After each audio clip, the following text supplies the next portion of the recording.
덜컥. 엄마, 엄마. 아들의 다급한 목소리가 텅 빈 거실을 울립니다.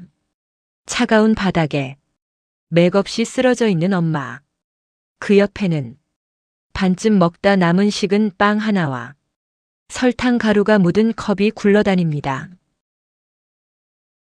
엄마의 손은 언제 이렇게 가늘어진 걸까요? 마치 마른 나뭇가지처럼 힘없이 떨리고 있었습니다. 나 괜찮다. 잠시 어지러워서 그래. 하얗게 질린 입술로 엄마는 또 거짓말을 하십니다. 하지만 그 미소가 아들의 가슴 등뼈를 사정없이 파고듭니다. 이것은 단순히 노한 때문이 아니었습니다. 우리가 미처 몰랐던 엄마의 식탁 위에 비극의 씨앗이 숨어 있었습니다. 오늘 이야기는 내 부모님을 서서히 죽음으로 몰아넣는 치명적인 식사에 관한 기록입니다. 사고는 예고 없이 찾아왔습니다. 어머니 금순 씨는 불과 1년 전만 해도 산을 타시던 분이었습니다. 그런데 어느 날부터 걸음걸이가 눈에 띄게 느려졌습니다. 다리에 힘이 없네. 나이가 들어서 그런가 보다. 어머니는 대수롭지 않게 넘기셨죠. 하지만 아들 민수 씨는 어머니의 집을 방문할 때마다 이상한 점을 발견했습니다. 냉장고 문을 열었을 때 그 안에는 생기가 없었습니다. 검은 봉지 속에 담긴 오래된 장아찌와 젓갈들, 그리고 식탁 위에는 항상 똑같은 것이 놓여 있었습니다. 대용량으로 사다 놓은 설탕 듬뿍 든 믹스커피, 그리고 유통기한이 임박해 할인 판매하는 단팥빵 몇 봉지. 엄마, 밥은 제대로 챙겨 먹는 거야? 민수의 물음에 어머니는 늘 같은 대답을 하십니다. 그럼 국에 밥 말아서 김치랑 든든하게 먹었지. 그 말은 절반만 맞았습니다. 어머니는 귀찮다는 이유로 영양가 없는 음식들로 배만 채우고 계셨던 겁니다.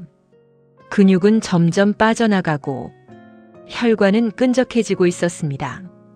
하지만 어머니는 몰랐습니다. 당신이 맛있게 드시는 그 음식들이 치매와 뇌졸중의 앞잡이라는 사실을요.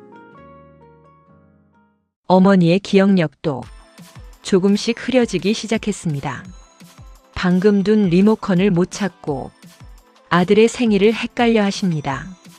단순한 노화라고 믿고 싶었지만 상황은 생각보다 훨씬 심각했습니다. 응급실 복도는 차갑고 무거웠습니다. 쓰러진 어머니를 업고 뛰던 민수는 자신의 어깨가 젖어드는 것을 느꼈습니다. 어머니가 너무 가벼웠거든요. 선생님, 우리 엄마 괜찮은 거죠? 의사의 표정은 어두웠습니다. 영양실조입니다. 요즘 시대에 드문 일이지만 시니어 분들에겐 흔한 비극이죠. 검사 결과는 처참했습니다. 근감소중 수치는 위험 수준이었고 혈당은 롤러코스터를 타고 있었습니다. 의사는 단호하게 말했습니다. 이대로 계속 드시면 다음엔 못 일어날 수도 있습니다. 뇌혈관이 버티질 못해요.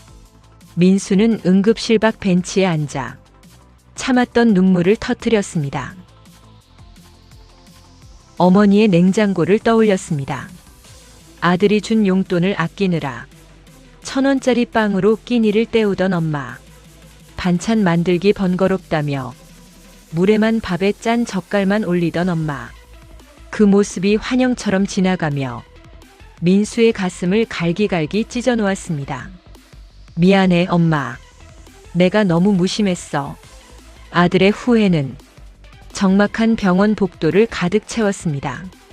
제대로 된 식사가 보약보다 중요하다는 사실을 왜 이제야 알았을까요? 어머니의 야윈 손을 잡고 민수는 결심했습니다. 반드시 어머니의 식탁을 바꿔놓겠다고 말이죠. 며칠 뒤 어머니가 퇴원하던 날, 민수는 어머니의 집으로 향했습니다. 그리고 제일 먼저 한 일은 냉장고를 통째로 비우는 것이었습니다. 아이고 아까워라. 그거 다 먹을 수 있는 건데. 어머니가 말렸지만 민수는 단호했습니다. 엄마, 이게 다 독이었어. 나랑 약속해. 오늘부터는 내가 시키는 대로만 먹기로. 아들은 전문가를 찾아가 공부했습니다. 노년의 몸은 젊은이와 다릅니다. 소화력은 떨어지고 세포의 재생 속도는 느려집니다. 그래서 먹는 것이 곧 생명과 직결됩니다. 엄마, 딱 5가지만 조심하자. 민수는 큰 글씨로 종이에 적어 냉장고에 붙였습니다. 그것은 어머니를 살리기 위한 아들의 간절한 기도문이자 생존의 법칙이었습니다. 어머니는 아들의 서슬퍼런 기세에 못 이기는 척 고개를 끄덕였습니다. 그렇게 모자에 눈물겨운 식단 전쟁이 시작되었습니다. 민수의 첫 번째 타깃은 싱크대 위에 가득했던 노란 봉지였습니다. 첫 번째로 치운 것은 믹스커피였습니다. 아들은 대신 고소한 보리차와 순수한 원두커피를 내려드렸습니다. 설탕과 프림이 범벅된 커피는 노년의 혈관을 막고 치매를 유발하는 주범이었으니까요. 어머니는 쓰다며 투덜대셨지만 민수는 매일 아침 신선한 물을 끓여 어머니 잔을 채웠습니다. 두 번째로 아들은 빵 봉지를 모두 버렸습니다. 식탁 위에 항상 있던 흰 빵과 도넛, 떡이 사라졌습니다. 엄마, 이건 설탕 덩어리야. 근육 다 녹이는 거야. 대신 민수는 맵기 식탁에 갓 지은 잡곡밥과 데친 채소를 올렸습니다. 정제된 탄수화물 대신 천천히 흡수되는 식이섬유를 채웠습니다. 세 번째 변화는 소금기를 빼는 것이었습니다. 어머니가 아끼던 짜디짠 명란젓과 장아찌는 물에 씻어내거나 과감히 버렸습니다. 아들은 어머니 식탁에 싱거운 나물 무침과 들기름에 구운 두부를 올렸습니다. 간이 하나도 안 맞는다. 타박하시던 어머니였지만 어느새 붓기가 빠진 다리를 보며 어머니도 조금씩 맛을 들여가셨습니다. 네 번째로 민수는 냉동실에 햄과 소시지를 치웠습니다. 가공육에 든 첨가물이 노년의 장 건강을 해친다는 걸 알았기에 민수는 매일 퇴근길에 생선 한 마리나 기름기 없는 소고기를 사왔습니다. 그리고 직접 프라이팬 앞에 서서 지글지글 고기를 구워 어머니 밥그릇 위에 올려드렸습니다. 엄마, 단백질 먹어야 근육 생겨. 이거 먹고 나랑 산책 가야지. 마지막 5번째는 오래된 기름으로 튀긴 음식들이었습니다. 어머니가 좋아하시던 시장표 튀김과 도넛 대신 아들은 찜기를 샀습니다. 단호박, 양배추, 브로콜리를 살짝 쪄서 식탁에 내놓았습니다. 이렇게 먹으니 속이 참 편하네. 어머니의 한마디에 민수는 눈시울이 붉어졌습니다. 한 달이 지났습니다. 기적은 식탁 위에서 시작되었습니다. 어머니의 안색이 달라졌습니다. 푸석하던 피부에 윤기가 돌고 무엇보다 눈빛이 맑아졌습니다. 민수야, 나 오늘 경로당까지 안 쉬고 걸어갔다 왔다. 어머니가 아이처럼 자랑하십니다. 다리에 힘이 생기니 외출이 즐거워지신 겁니다. 깜빡거리던 기억력도 거짓말처럼 돌아왔습니다.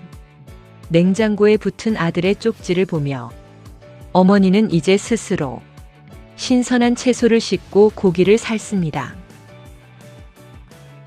어느 날 저녁, 민수가 집에 들어서자 집안 가득 고소한 냄새가 진동합니다.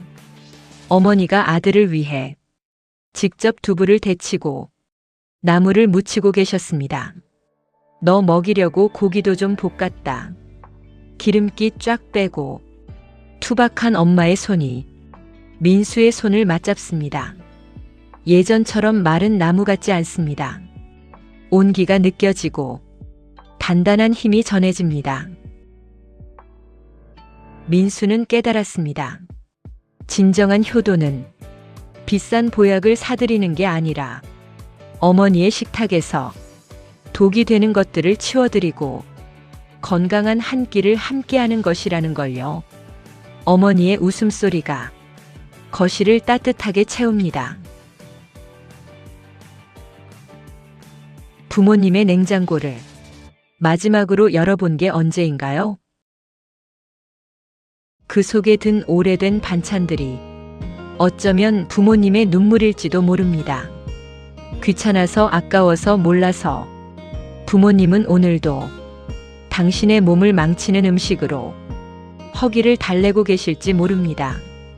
노년의 식사는 단순한 끼니가 아니라 생명을 지키는 최후의 보루입니다. 오늘 당장 부모님께 전화 한 통 해보세요. 그리고 이번 주말엔 부모님의 냉장고를 사랑으로 가득 채워드리면 어떨까요? 당신이 치워드린 믹스커피 한 봉지가, 당신이 선물한 신선한 고기 한 점이 부모님의 10년을 바꿀 수 있습니다. 건강한 식탁 위에 가족의 행복이 피어납니다. 부모님 오래오래 건강하게 곁에 있어 주세요.